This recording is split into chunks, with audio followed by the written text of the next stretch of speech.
Vous avez déjà rencontré un Colombo de la crypto? Aujourd'hui, nous recevons Aurélien Villemier, blockchain détective et senior associate auprès d'Heptagone, société basée à Genève. Il nous livrera les secrets d'une enquête crypto. Comment décrypter les secrets et informations contenus dans la blockchain? Et comment résoudre le dilemme compliance versus confidentialité. À tout de suite. Aurélien Villemier, bonjour. Bonjour. Vous êtes senior associé au sein de la société Heptagone, une société des Genevoises d'investigation. En quoi consiste votre fonction? Plusieurs choses. Comme vous l'avez si bien dit, on est une société d'investigation privée avant tout. Donc, moi, j'ai suivi le parcours, on pourrait dire, classique de détective. Et j'ai répondu autant à des clients, généralement c'est des avocats, sur des affaires pénales, ou que ce soit du pénal ou du civil. On fait aussi beaucoup d'enquêtes à côté, ce qu'on appellerait de la due diligence dans le métier, c'est-à-dire des enquêtes à titre préventif pour des clients, notamment qui vont exporter sur d'autres continents, dans des juridictions peut-être un peu compliquées. Donc on fait aussi des enquêtes pour ces gens-là. Et puis moi, historiquement, j'ai fait une bonne partie de ma carrière beaucoup d'anti-blanchiment bancaire. Donc je connais assez bien le monde de l'anti-blanchiment et des intermédiaires financiers et de ces problématiques-là. Et c'est vrai que mon activité crypto dont on va parler s'inscrit dans cette logique d'anti-blanchiment pour les intermédiaires financiers, principalement. Parce que si on comprend bien, vous êtes un détective maintenant de la blockchain, c'est ça? Détective de la blockchain, ouais, la formulation est sympathique. On pourrait le dire comme ça, oui. En fait, on se propose de faire des enquêtes au sein de la blockchain. Donc, ce que j'entends par là, c'est réellement faire de la forensic sur les données blockchain, notamment pour suivre des fonds. Et après, finalement, les conclusions auxquelles on va arriver dépendent du client. Si on travaille pour la justice, ça va être d'essayer de suivre les fonds pour démasquer des criminels, que ce soit dans des cas de hack, de fraude à l'investissement ou ce genre de choses. Et puis, quand on travaille, comme la plupart du temps, pour des intermédiaires financiers, c'est plus des questions de crédibiliser les avoirs d'un client ou d'un client potentiel. Les cas de figure classiques, c'est ça. C'est les banques ou autres intermédiaires financiers qui veulent qu'on vérifie que l'argent que fait rentrer leur client existant est effectivement propre ou qu'on vérifie la fortune d'une personne avant qu'il devienne client. Donc, si je comprends bien, c'est que les départements compliance, quelque part, externalisent cette partie qu'ils n'osent pas vraiment faire en interne. Voilà. Alors, en fait, les départements compliance, historiquement, ont toujours sous-traité certaines choses, des enquêtes un peu plus complexes ou des juridictions. J'ai fait à l'époque, par exemple, beaucoup d'enquêtes sur la Russie pour des banques qui avaient personne qui parlait russe au sein du département compliance. Donc ça, c'est des compétences externes qu'ils vont chercher. Et aujourd'hui, dans ces enquêtes blockchain, c'est un peu le même genre. Ils n'ont pas, eux, forcément les compétences techniques pour faire de la forensic, pour retracer des fonds dans la blockchain. Et du coup, on va les aider à faire exactement ça, justement. Du coup, votre job consiste véritablement à vous pencher sur la blockchain, sur les blockchains, on va dire, plutôt. Et on voulait vous poser la question de savoir qu'est-ce que vous pensiez justement de la blockchain en tant que livre ouvert. On dit souvent que la blockchain est finalement un outil transparent. Est-ce que c'est vraiment le cas? Qu'est-ce que dit la blockchain sur finalement ceux qui les utilisent et sur ceux en fait sur qui vous enquêtez? Alors c'est très intéressant que vous citiez le concept de livre ouvert, parce que finalement c'est exactement ça dont il s'agit à la base d'une blockchain. C'est une grande base de données. Si je prends l'exemple du Bitcoin, c'est une grande base de données dans laquelle sont inscrites toutes les transactions depuis que le système existe. Et par la nature même de la blockchain, pour qu'elle puisse être décentralisée et que tout le monde puisse y faire rentrer de l'information, tout le monde en a une copie à jour. J'entends tous les participants du réseau ont une copie complète de ce grand livre comptable à jour. Et du coup, par cette nature-là, elle est effectivement transparente. Maintenant, qu'est-ce que ça veut dire? Ça veut dire qu'effectivement, toutes les transactions blockchain depuis le début sont répertoriées dans ce grand livre et tout le monde peut les consulter. L'information, par contre, elle a quand même, je dirais, deux grandes limites principales. La première, c'est qu'elle est anonyme ou pseudonyme. On voit des fois le terme de pseudonyme. C'est-à-dire que quand moi, j'observe une transaction dans la blockchain, ça passe d'une adresse 1 à une adresse 2, et je ne sais pas qui est derrière. Donc si, par exemple, vous êtes le propriétaire d'une de ces deux adresses, je ne sais pas que c'est vous derrière. Ça, c'est la première grande limite. Et la deuxième grande limitation, c'est... je viens de faire un abus de langage, en fait. Je viens de vous dire, on voit les transactions. En réalité, ce n'est pas totalement exact. Ce que vous voyez, c'est les mouvements de fonds. Si je reprends mon exemple, je vois des fonds qui passent de l'adresse numéro 1 à l'adresse numéro 2. Le propriétaire de l'adresse numéro 2, qu'est-ce qu'il a donné en échange? Des bitcoins ou des ethers ou autres qu'il vient de recevoir? Ça, je ne sais pas. La contre-valeur qui a été reçue, si elle est reçue dans un autre blockchain ou si elle est reçue même dans le monde réel ou dans un paiement, virement bancaire ou ainsi de suite, ça n'apparaît pas dans la blockchain. Tout ce que vous voyez dans la blockchain, c'est des fonds qui passent de l'adresse 1 à l'adresse 2. Il vous faut plusieurs livres, du coup, pour reconstituer toute l'histoire. Alors, Si on c'est pourrait le même dire comme plus ça. que plusieurs livres et que plusieurs blockchains. C'est que pour faire une enquête et pour arriver réellement à des conclusions qui soient utiles à quelqu'un, la seule info blockchain ne suffit pas. Mais du coup, blockchain, outil transparent ou opaque? Outil transparent. Outil transparent. Outil transparent. Outil transparent. C'est-à-dire, c'est entièrement transparent dans le sens où on peut voir tout ce qu'elle contient. Ah ouais, d'accord. Suffisant, contre- mais pas nécessaire. Voilà, on peut voir tout ce que la blockchain contient. Par contre, ce que la blockchain contient, c'est pas tout. C'est uniquement des mouvements de fonds. Donc, est-ce que c'est... s'il fallait extrapoler, là où on avait l'impression que finalement c'était quelque chose de très honnête et sincère, c'est de la data objective, Ouais. ce qu'on y trouve, mais c'est pas suffisant. Encore une fois, je fais des réponses de politicien, je suis navré, mais pas suffisant pourquoi? C'est Pour là avoir les- la vraie question. Si je reprends mes deux exemples, qui sont les cas, prenons juste l'exemple, le cas classique du client bancaire. J'ai une banque qui vient me voir, Aurélien, écoute, on aimerait faire rentrer tel client, il arrive avec tant d'argent, et il a gagné son argent en crypto-monnaie. La simple data blockchain, de voir les mouvements de fonds qui sont passés d'une adresse à une autre, ne va pas me suffire à déterminer si cette personne-là, c'est un client que la banque peut prendre ou pas. Déjà, rien que le simple fait de savoir quelles sont ces adresses pour pouvoir les étudier, déjà rien que ça, c'est une information qui n'est pas en soi dans la blockchain. Comme je vous l'ai dit, il n'y a pas le nom de monsieur, le potentiel client, qui apparaît sur son adresse. Donc, quand le client il arrive, le client potentiel, et qu'il a cette interaction avec la banque au début pour leur demander d'ouvrir un compte, la banque va lui demander plus d'informations. Et sur mes conseils, la banque va demander des informations par rapport à son patrimoine crypto. Qu'est-ce que vous en avez fait? Comment est-ce que vous avez investi? Où est-ce que vous avez acheté vos bitcoins ou autres? Quelle décision d'investissement vous avez eue depuis? Et en fait, toute cette information que je pourrais appeler périphérique quelque part, c'est-à-dire c'est de l'information qui n'est pas de la data blockchain, mais c'est l'histoire qui est racontée avec. Ça va nous permettre d'interpréter la data blockchain. Mais la simple data blockchain en elle-même ne répond pas à grand-chose. Et indépendamment de la blockchain, parce que là, c'est des questions qui peuvent presque devenir quand même un peu intrusives. Est-ce que comment vous avez fait votre argent, d'une certaine manière, c'est toujours une question que les banques peuvent se permettre de poser, ou c'est simplement là en ce moment par rapport à la crypto, parce que c'est parfois un peu sulfureux, surtout en ce moment où avec les conflits. Non, alors ça, je pense que ça n'a rien à voir avec la crypto elle-même. C'est des obligations qui sont écrites dans la loi. On doit vérifier d'où viennent les avoirs des clients. La LBA en Suisse met deux grandes catégories d'obligations sur ces intermédiaires financiers. C'est d'une part de vérifier ce qu'on appelle l'identité des co-contractants. C'est-à-dire que si vous passez par un intermédiaire financier, l'intermédiaire financier doit savoir qui vous êtes.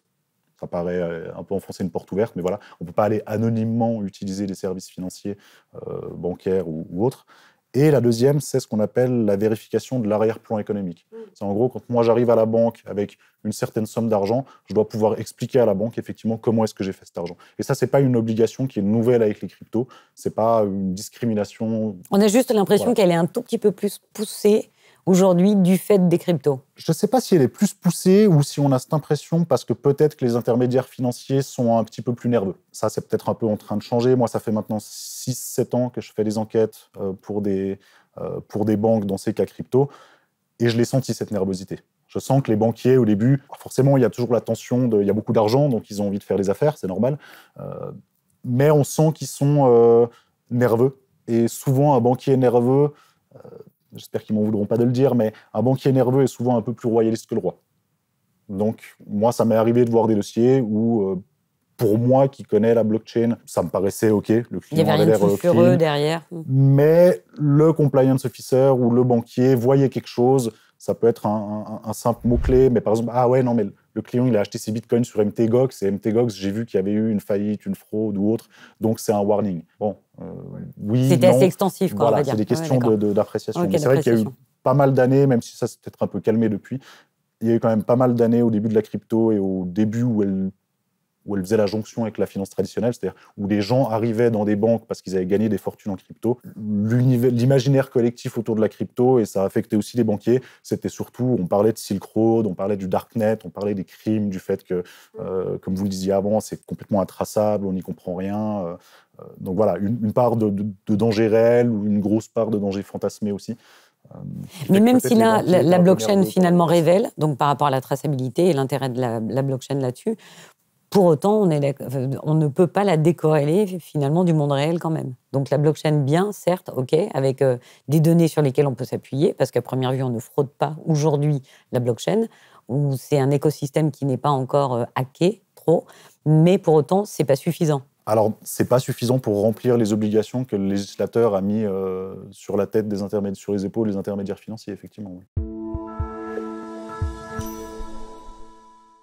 J'ai une question un petit peu peut-être choc qui m'est venue au cours de cet échange. Est-ce que vous pensez que c'est plus prudent d'avoir une valise pleine de cash ou de recevoir en fait quelqu'un avec des bitcoins? En fait, finalement, dans un cas, on doit se référer au client et à la version qu'il nous donne, basée éventuellement sur des contrats, sur des allégations. Et dans l'autre, finalement, en plus de ça, eh bien, on vous avoue qui peut, en fait... Est-ce que, finalement, le risque est du côté de l'argent en espèces, liquide, du cash, ou est-ce que, par exemple, il est un peu réduit? Alors là, j'oriente un petit peu la question, hein. mais c'est pour savoir, en fait, est-ce que vous pensez qu'en fait, il y a une valeur inhérente dans la crypto-monnaie par rapport justement à la traçabilité, notamment, en fait, pour prouver qu'on est... plus blanc que blanc? C'est pas une question facile. J'ai essayé d'y répondre sans trop dévier. Quand on parle de risque, donc je pars du principe où vous parlez du risque pour l'intermédiaire financier. Exactement, voilà. Le risque Si moi je suis banquier, j'ai un client qui arrive avec du cash ou j'ai un client qui arrive avec des cryptos. En tant que banquier, alors là je parle en tant que banquier, mais c'est moi et je connais bien les cryptos et comment ça marche. Moi je préfère prendre les cryptos parce qu'effectivement j'ai plus d'outils techniques pour vérifier que l'histoire que la personne me raconte, elle tient la route. Alors que s'il arrive avec une mallette de cash, j'ai que son histoire pour déterminer si oui ou non cette personne est crédible. Ou alors je vais diligenter d'autres actes d'enquête à côté. Et peut-être ça m'amène sur un point intéressant que j'aime bien à rappeler, c'est qu'on a quand même de la chance en tant qu'enquêteur avec ces données blockchain, c'est que quand on réfléchit, si je dézoome un petit peu et que je prends la méthodologie d'enquête qu'on applique, quand on est enquêteur pour une banque, la méthodologie, c'est toujours la même. Qu'on parle d'un cas blockchain ou d'un cas pas blockchain. Et pour la résumer très simplement, c'est vous avez un client qui arrive, il vous raconte une histoire sur comment il a gagné son argent. Et puis vous allez faire des actes d'enquête. Donc, c'est-à-dire obtenir de l'information par des sources tierces, pas uniquement par ce client, mais par des sources tierces, et croiser les deux pour vérifier que le gars vous raconte bien la vérité, ou pour avoir un certain niveau de confiance sur ce qu'il vous raconte. Prendre un exemple bête que tout le monde comprendra. Je suis banquier, j'ai un chef d'entreprise qui arrive pour déposer de l'argent. C'est l'argent de sa société. Un des premiers contrôles que je vais faire, c'est d'aller voir au registre du commerce si sa boîte elle est bien enregistrée. Donc je vais aller voir dans une source tierce si je peux trouver de l'information qui confirme ces dires. Et là, avec la blockchain, on a cette chance, c'est que les gens viennent, nous racontent plein d'histoires. Et en fait, on a tout le temps à côté ces blockchains qui sont des mines d'informations accessibles, d'informations qui est extrêmement précises, et par la nature même du blockchain qui est extrêmement fiable. Et du coup, en tant qu'enquêteur, c'est un bon scénario, puisqu'on va pouvoir confronter les histoires que nous racontent les gens à une manne de données extrêmement précises et extrêmement fiables, ce qu'on n'a pas toujours dans d'autres types d'enquêtes, en fait. Là, on a cette chance de les avoir, et du coup, pour revenir à votre question de départ, je préfère clairement avoir quelqu'un qui vient avec des crypto-monnaies. Ouais. Et du coup, vous avez parlé de cette information que vous avez, qui est censé être toujours de premier ordre. Qu'est-ce que vous pensez des protocoles qui visent justement donc à protéger la confidentialité? Je pense notamment au Zero Knowledge Proof, qui est donc simplement un protocole qui vise à délivrer le fait que l'information en fait, que la condition par exemple est remplie, sans avoir en fait à donner l'information en tant que telle. Qu'est-ce que vous pensez maintenant un peu de ce retour à la confidentialité avec des protocoles, avec des monnaies qui donc utilisent ça, et qui peut-être du coup rendre plus ardue cette visibilité directe que vous devez avoir d'un point de vue du compliance? Qu'est-ce que vous pensez de ça? Techniquement, c'est très joli. Le Zero Knowledge Proof, des monnaies comme le Monero, le Rio ou d'autres, c'est effectivement des instruments qui sont prévus techniquement pour être intraçables, on pourrait le dire comme ça pour le simplifier. Maintenant, je vais vous faire une petite analogie. Moi, je roule dans une vieille Honda Civic et vous roulez dans une Ferrari avec 400, 500 chevaux sous le Merci capot. d'avoir pris un exemple réel. Merci, mais là, rien. C'est vrai, je roule vraiment dans une Honda Civic.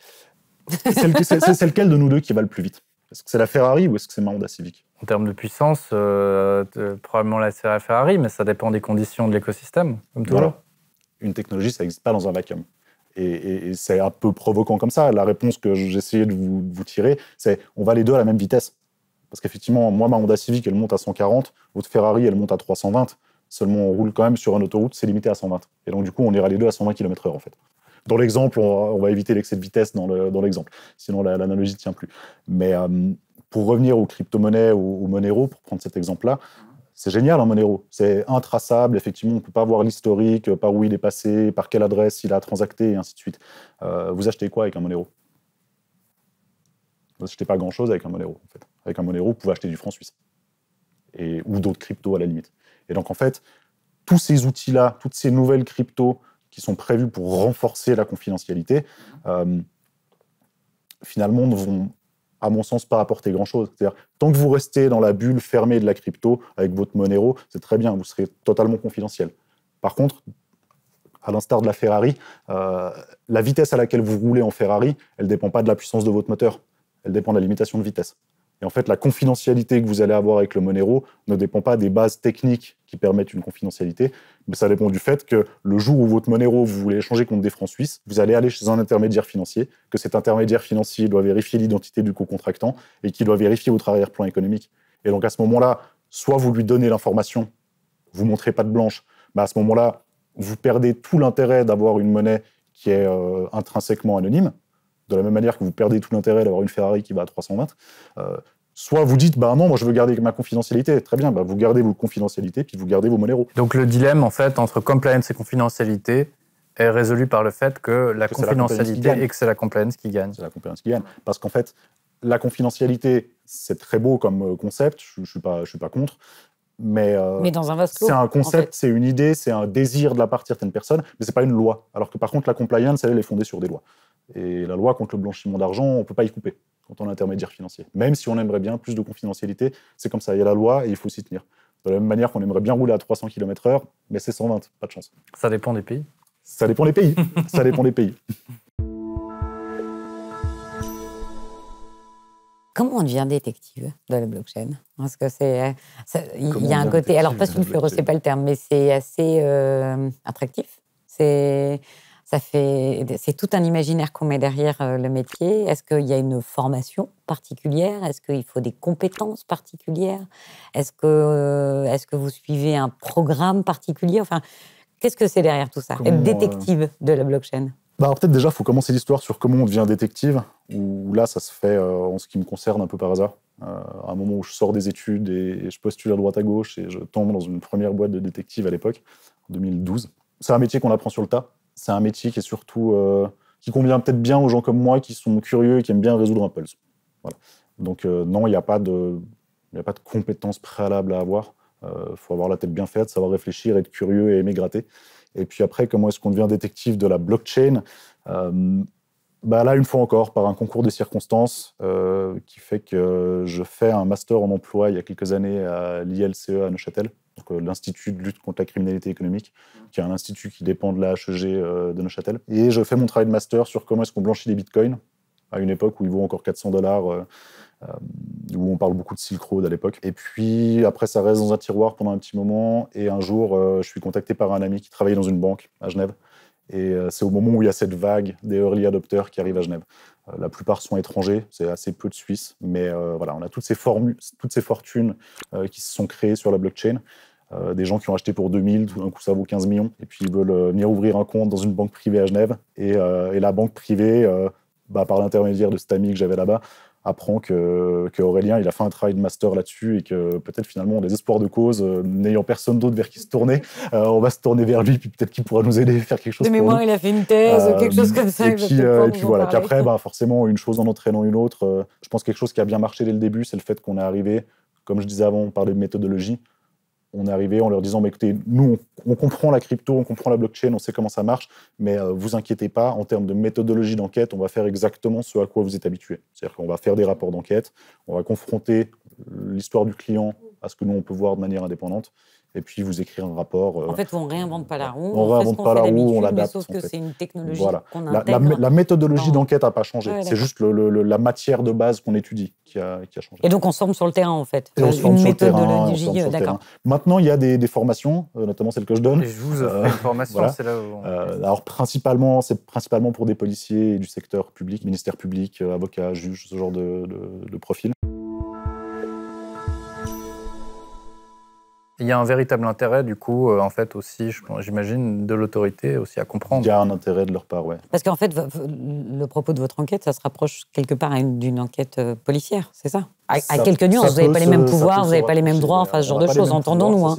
Vous n'avez pas le même pouvoir d'enquête, mais pour autant, quelque part, c'est un peu la même démarche intellectuelle, j'imagine. Ouais. Alors, en tout cas, pour la résoudre partie... l'énigme. Voilà. Alors, résoudre l'énigme de toute façon. Et puis, pour la partie réellement blockchain de l'enquête, les données qu'on analyse sont les mêmes, qu'on soit policier ou qu'on soit compliance officer.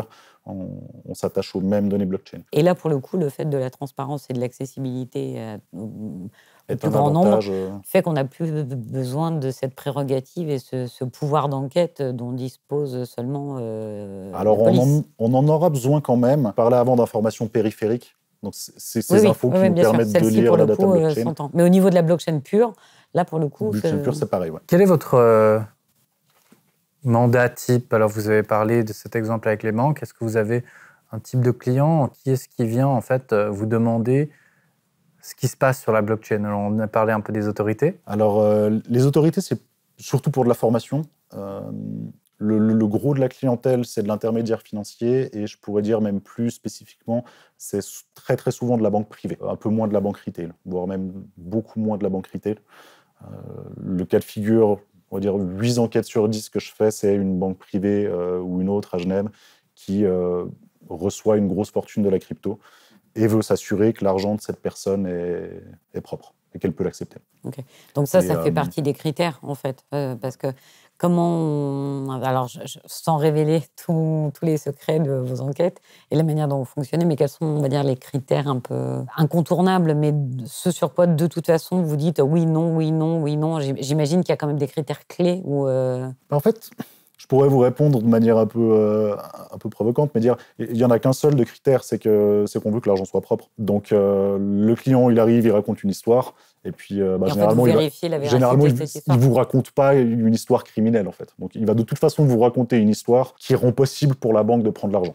Et puis nous, très très souvent, les enquêtes, c'est voir est-ce que cette histoire, effectivement, elle tient entièrement la route. Est-ce que finalement les données de la blockchain la corroborent? Ou est-ce qu'on se rend compte qu'en fait, ce que le client nous raconte, ça ne matche pas avec les données? C'est-à-dire ce qu'on voit dans les données ne peut pas expliquer la même chose que ce que la personne nous raconte. Et là, souvent, on n'aura pas de preuves définitives. Les dossiers les dossiers où j'ai des preuves définitives, c'est plutôt quand je travaille pour la justice, où là, effectivement, à la fin, si le but c'est d'attraper un criminel, bon, on n'y arrive pas toujours. Non, mais quand on y arrive, solliciter effectivement la justice quelque part, voilà, qui puisse demander. Là, on va chercher des preuves. Et on va chercher des preuves. Le banquier, souvent, se satisfait du faisceau d'indices. Ah oui, d'accord. De toute façon, il n'a pas le pouvoir. De toute façon, il n'a pas le pouvoir de... Bon, il a quand même un pouvoir certain, le banquier. Non, mais de contrainte, en disant « je refuse de vous ouvrir un compte », mais pour autant, il n'a pas le pouvoir légal. Alors, il n'a pas de pouvoir légal de vous forcer à donner l'information. Vous avez le droit de faire de la rétention d'informations auprès de votre banquier. Par contre, vous n'avez pas le droit à avoir un compte bancaire. Oui, voilà. Donc, vous faites de la rétention d'informations, il y aura il a le droit, lui, de dire écoutez, cher monsieur, chère madame, je ne veux pas prendre... Et donc, en fait, ce processus-là, pour un intermédiaire financier, je pense qu'il faut plutôt le comprendre sur... on va faire des recherches jusqu'à arriver au stade où on se dit, en fait, c'est bon. Ce qu'il nous raconte, ça tient. Ça passe la rampe. Ça passe la rampe, c'est clean. Et on va chercher toutes les fois, par contre, où là, il y a une incohérence, où là, il y a un truc qui ne joue pas, où là, il manque un bout d'histoire ou autre, et poser des questions supplémentaires. Ça dure combien de temps, une enquête? Dans le meilleur des 10-15 jours. Ça dépend combien de fois on doit faire des allers-retours. Il y a des clients auxquels on doit retourner 1 fois, 2 fois, 3 fois, poser des questions. Il y en a d'autres où c'est extrêmement clair dès le départ et ça peut aller très vite. Je dirais 1 semaine, 10 jours, généralement. C'est ce genre d'échelle. Peut-être un des critères, alors je ne veux pas vous faire dire ce que vous ne dites pas, mais peut-être ce serait du coup de dire il y a certains tokens dans le top 10. Alors on a parlé du Monero, voilà, d'autres tokens qui sont très confidentiels. Il y avait aussi Litecoin à un moment avec Mimblewimble, qui était donc un protocole opt-in, où on pouvait opt-in pour pouvoir en fait avoir plus de confidentialité. Est-ce que vous diriez aussi que l'utilisation, par exemple, de ces tokens Zero Knowledge Proof avec confidentialité est un indice en fait justement où sera dans la plupart des cas Oui et non. J'essaie de voir ça pour faire une analogie avec qui parlera aux banquiers qui nous regardent peut-être, et une analogie avec des cas d'enquête traditionnels.